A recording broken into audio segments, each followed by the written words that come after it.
Are you in the client? I'm in Twitter. I'm So- online. So No, go away from me and then go back to me. You'll probably see it. Let me just check. Okay, I did that.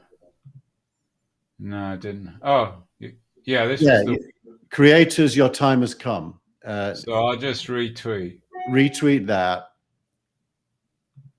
and then we will play the entry music when you tell me. Okay, I did a thing and I'll retweet. Okay, done. Okay. Done.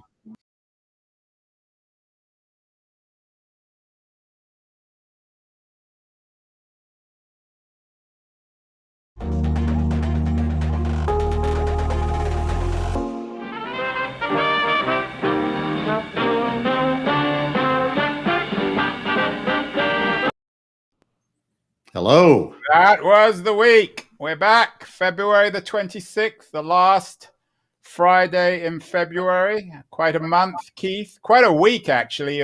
We're not even going to talk about it. There's so many other things going on.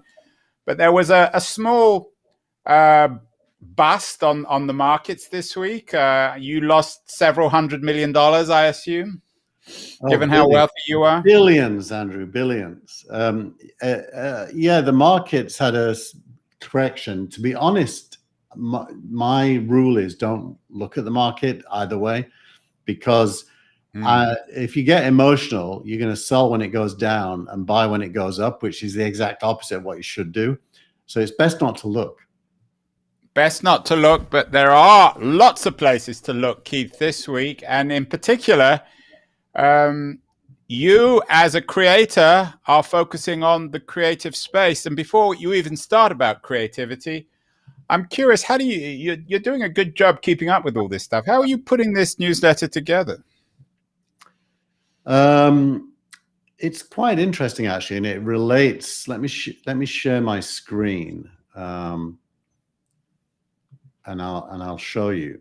So it all starts here in Feedly, and if you notice, I've got that was the week, 207 sources that I read. And I can see that Paul G is at the top. You're still obsessed with Paul G. Well, if I click on it, there's only one thing unread right now, which is to do with the financing, which I'm not interested in. So I ignore it. But if I was interested in it, I'd click this star and I add it to what's called a team board called That Was the Week. So I'll do it just for the sake of doing it. When I do that, it gets tweeted. So if we go to Twitter, the fact that I just did that will have been tweeted. Wow. You're a machine, Keith.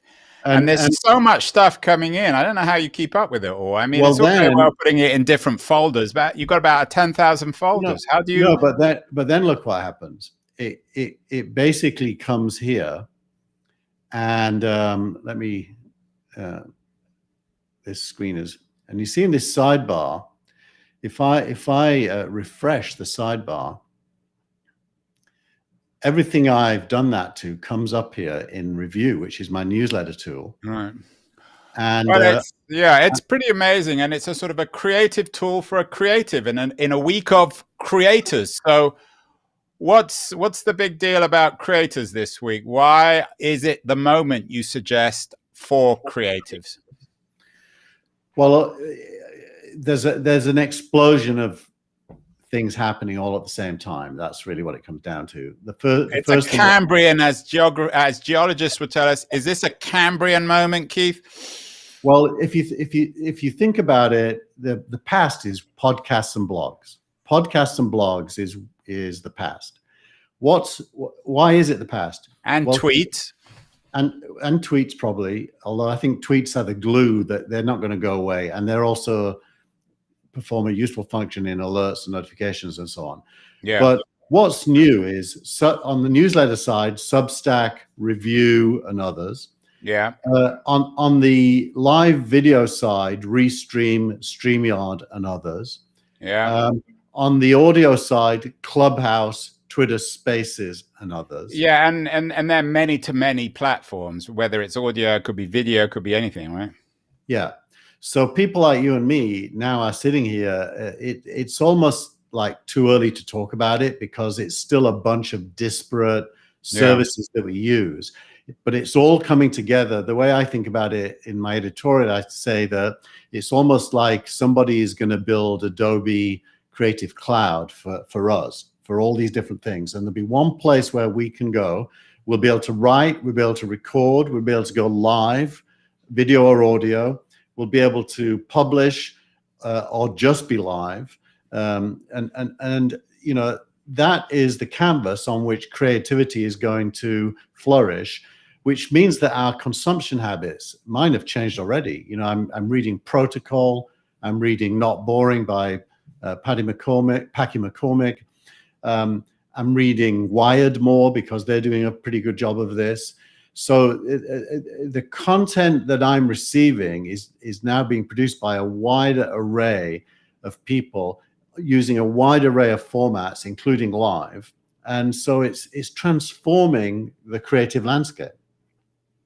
And then what about the old players? I don't know, obviously the newspapers and publishers and music labels and movie studios, but even the old new players, the Web 2.0 crowd. What's going to happen to them? Well, WordPress, Blogger, they're going the way of the dinosaur in terms of being where the action is. Of course, so they're replaced by So the Blogger people are going to be replaced by Substack and Review. I believe a lot of that will happen initially with, you know, the early adopters, but eventually, yeah, I think so. And just, you know, if you think of That Was the Week newsletter, we bundle together in the newsletter the text that third parties write, that I curate, my own editorial, this video. We also have an audio version of this video. We don't yet have a Clubhouse, but I suspect that's coming soon. So it's suddenly the world's changing. But in a way, I remember hearing all this in the late 90s, early 2000s, and to some extent it was true. Blogger and all these other platforms did allow quote unquote creatives to express themselves, to get around the traditional intermediaries, to do away with the gatekeepers. But the thing that I've been writing about and arguing about over the last 20 years is that it didn't necessarily enable business models for creatives. So you and I can do it because we make our money elsewhere. Yeah. But for a 20-year-old, 25-year-old kid who wants to be a journalist or a filmmaker or a musician, it's still a very, very hard place to make money. Well, I at this stage don't recommend that you try and make money from this unless you already are well known. And yeah, so it's the Calacanis's of the world who I saw actually. He's looking more and more like a movie star. I don't know how he does it. Did he have a facelift or something? You know, I try to avoid looking at him, so I'm not sure. But seriously, it is a star economy. You know, Prince Harry. I just was watching some sort of mashup of Prince Harry and James Corden. So the real creatives, the people who have actually something interesting to say, I still don't see them necessarily benefiting from this economy. I think you're going to see it starting to happen. There'll be a long tail, and it's going to start with. Well, we heard the long tail was a TAIL was a TALE. I argued with Anderson about that for years, and ultimately he's disappeared. So it's still not clear where the money is. What about Twitter, Keith? They came out with an interesting business announcements this week. There, you know, yesterday when the entire market crashed on NASDAQ crashed, Twitter went up 7%. Why? What are they doing that's so innovative? Yeah. So firstly, they haven't done anything yet. They had an investor day where they pre-announced what they're planning to do, and what they've created a concept called Super Follow, and it's a set of tools that you or me might use. Remember, they're closing down Periscope in March, which is what we're using now to stream to Twitter. What are they going to replace that with? Super Follow. Super Follow is going to involve audio spaces, video spaces, tools for distribution and analytics that will allow a super tweeter to have a range of tools to enable them to be a creator. Hence the title of this week's newsletter. Are they trying to be the Adobe then of the future? Is this the Twitter play ultimately? Because Jack gets it more than most people, right? I mean, he's a weird guy, but he's pretty smart. They're certainly going to try. This is the TechCrunch article that I quote. They're definitely going to try to be that. And, there's no reason to suspect that looked at across a whole range of different tools that they may succeed. I do think it's going to be very hard for them to compete with Clubhouse in audio, or at least kill Clubhouse. Clubhouse, I feel, is here for a long time now. Well, let's get on to Clubhouse. You say it's still the talk of the town, and of course, talk being the optimal word in that because they're an audio platform for the moment. Yeah, you can't pick up nobody picks up newspapers anymore. You can't go online to anywhere without reading about Clubhouse, but I'm still not convinced. So much of it's so boring, but maybe that's my problem. No, it's funny. Last night around 9 p.m., I got an alert that there was a Clubhouse by Josh Constine talking about the future of newsletters. So I clicked on it. Ben from Stratechery was there. The founder, Jessica Lessin, the founder of The Information, was there. Constine was moderating and anchoring. It was like a live radio show that I was able to join in the studio for. Yeah. It was, and then it ended, and I noticed that Mark Andreessen had another thing going on, which was about understanding how to see the future from the present, which was very philosophical and quite deep. So it's basically what it is real time bringing together celebrities, authors, authorities, interesting people to talk about stuff. So it's sort of, it ultimately will kill television. I suggest, you didn't put this in, but I suggested the link about how archaic, or maybe it was a tweet or a piece, about how incredibly archaic Sunday shows are. Yeah, there was a good article. Sunday now is they should do away with the word Sunday. It's a meaningless word, but you sent that. Absurd. Yeah, you sent it to me, and I read it. Funnily enough, me and my wife on a Sunday morning at 8, we watch Meet the Press, usually half an hour late, so we can skip through the ads. You said Janae prefers now Jason Calacanis. Maybe that's why you don't watch him anymore. You're envious. I was going to say Meet the Press. Actually, last week's was pretty decent, but it's been terrible for a year. It's terrible. It's already bad enough in the first place, but it's sort of terribly terrible. Yeah. And it reflects also the political stasis of, two camps go to war, two tribes no one go knows to war. now what to do without. It's like all the energy's out the room, for better or worse, without Trump. So you really think Clubhouse, you're more and more convinced it's for real in a structural sense rather than just a play to make money? It's for real. The ecosystem around it, which is one of the articles that I talk about, is growing. So there's one company, let's just go down there. There's one company that is doing tickets, so you can sell tickets and allow people in. So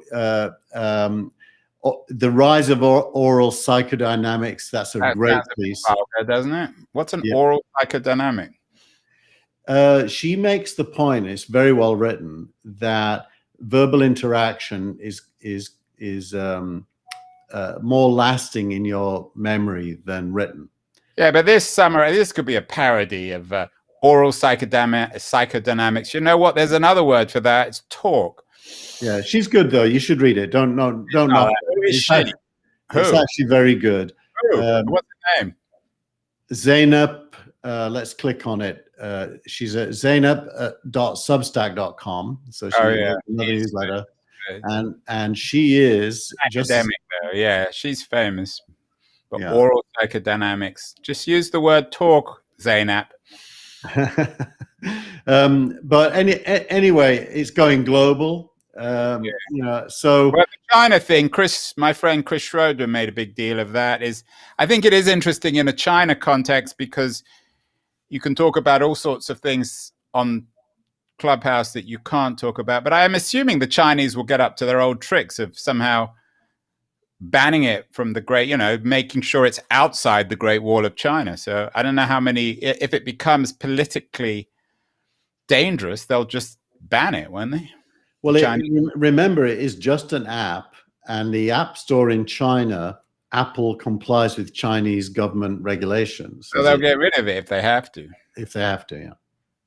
And then meanwhile, whilst you have the rise of a new creative economy, of Twitter reinventing itself, Clubhouse revolutionizing, social media is in crisis. The traditional social media, which we used to think about as the future, is increasingly the past. So why is social media in at least regulatory crisis, Keith? Well, we talked about this endlessly, and almost to the point where I think you and me are bored of the topic, but it doesn't go away. And this week there was a torrent of opinion about it. New York Times article, "The Economic Case for Regulating Social Media." A great article on Protocol about how bipartisan the call for regulation is, and therefore social media beware. The Wall Street Journal talking about online speech now being an existential question. And then Microsoft, pooped in their pants basically by... Go back to that existential, because I had a thought on that. Yeah. I mean, it's always been an existential question for tech, for better or worse, right? Yeah. You've just written this very good essay about John Perry Barlow and the Decency Act, the Communications Decency Act, and Section 230. And this is just that conversation 25 years later. Yeah, and it does. The conversation never changes. It's always about somehow controlling, for better or worse. Yeah, I put Microsoft in more to make fun of them because they joined forces with European news publishers against Facebook and Twitter. And it's funny because I've lived through several cycles of that. I used to be involved with a group that was backed by some Microsoft that was intent on bashing Google. Then when both Microsoft and Google got Indian American CEOs, they seemed to make a truce, but now they're back to war. It's kind of interesting. Yeah. And the Australian part of the war cooled a bit this week because Facebook did some kind of a deal and turned the news back on. But it's not clear to me where that's all headed.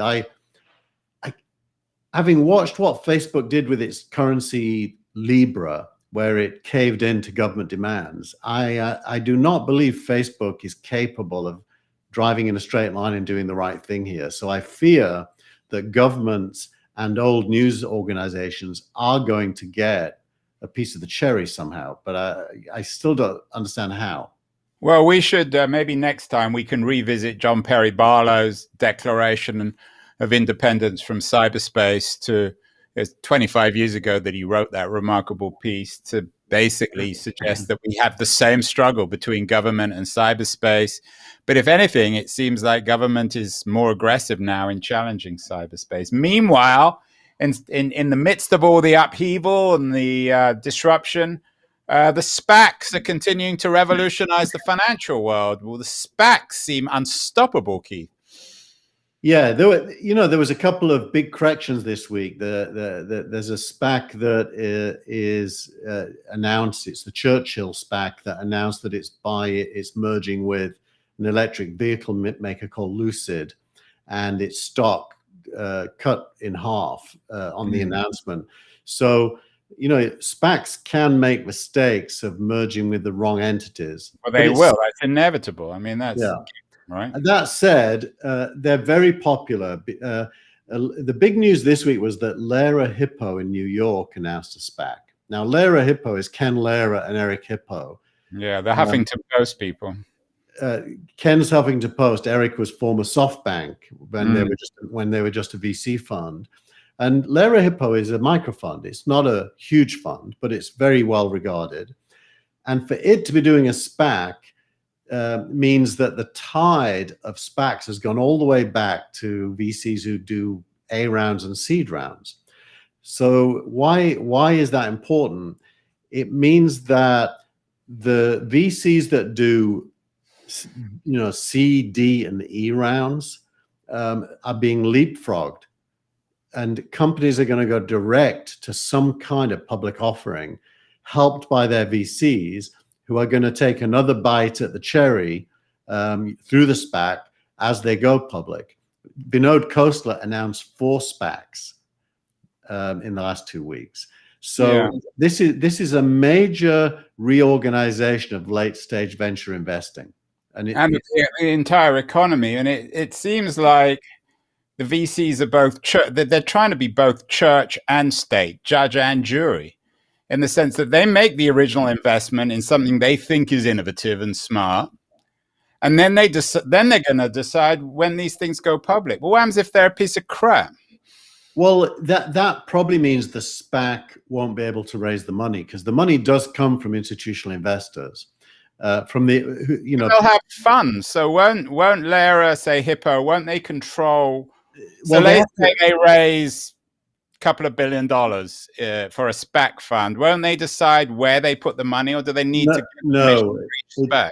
No, it's highly controlled. They raise the money for a specific purpose, and it's not a fund that does many things. It's one piece of money for one company to merge with. And the SPAC investors have the right to withdraw their funds if they don't like the choice.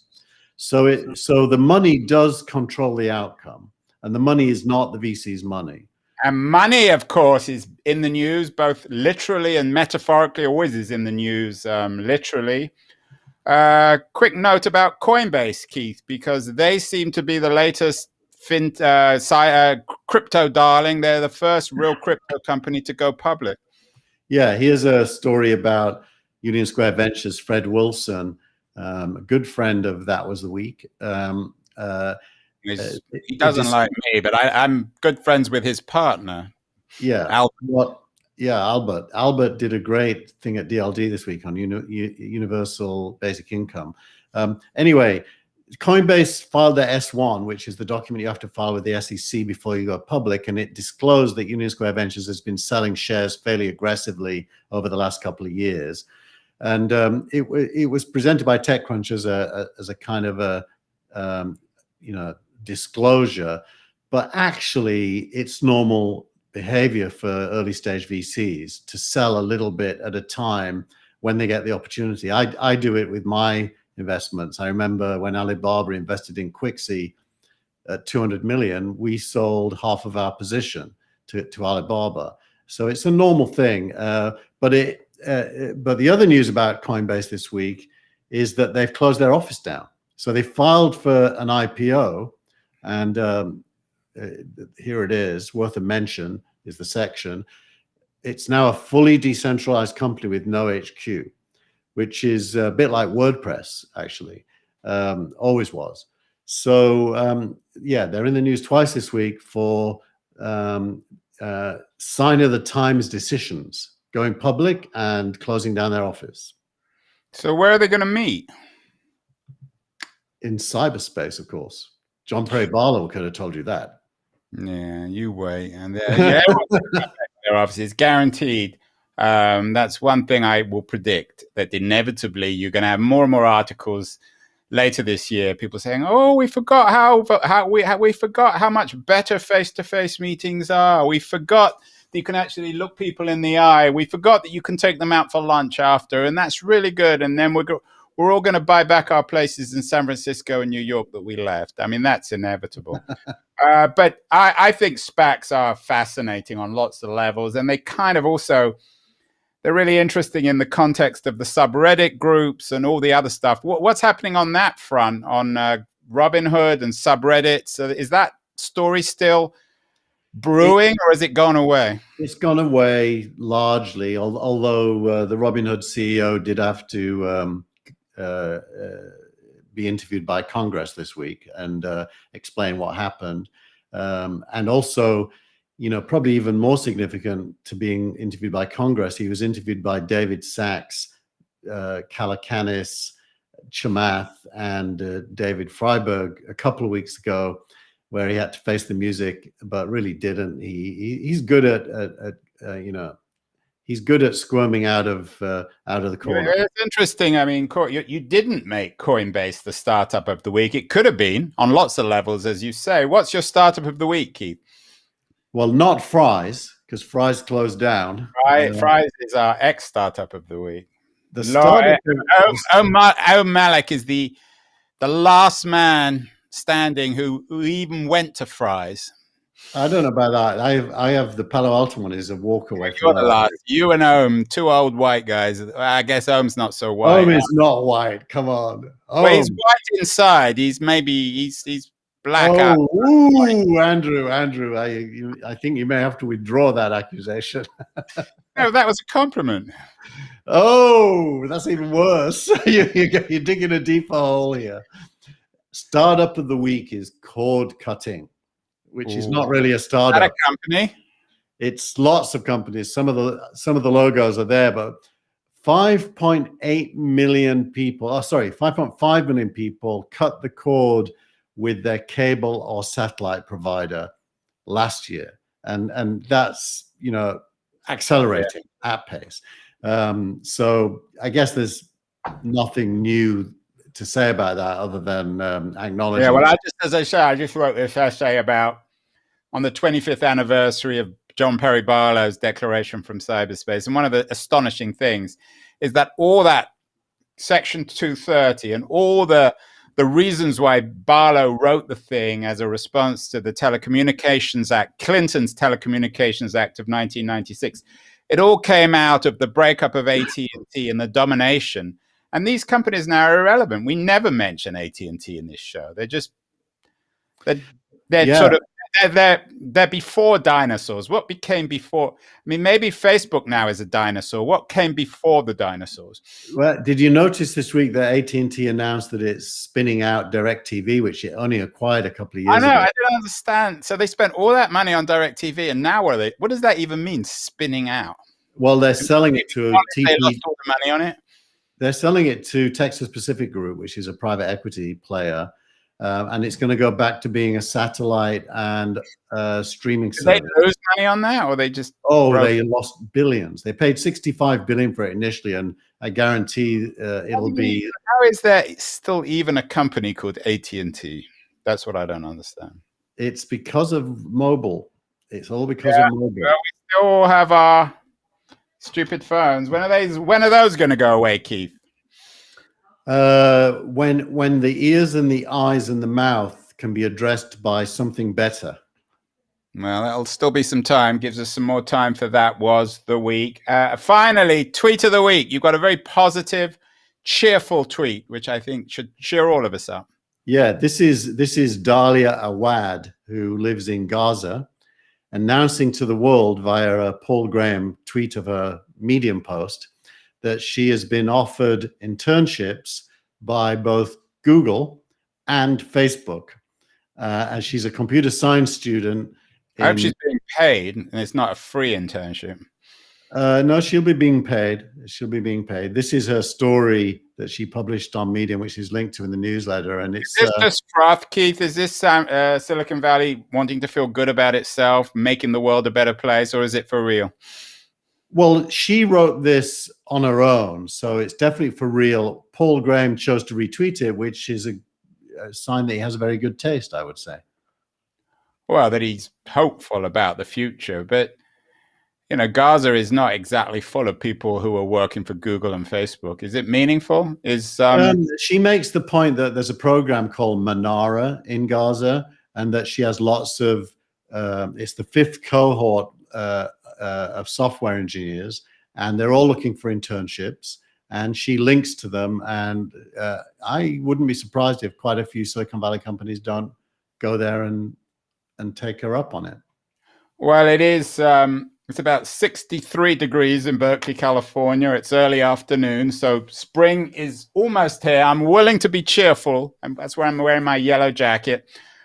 just for the week. That was the week. A nice, pleasant show, Keith. No impending catastrophes. No dystopia. No. Technology continues to change the world, and I no doubt will be doing the same next week. Thank you so much for an excellent show. You're welcome. I just want to mention that you do look like Liberace in that top. And you have to explain to some of your younger audience who Liberace is. Go Google it.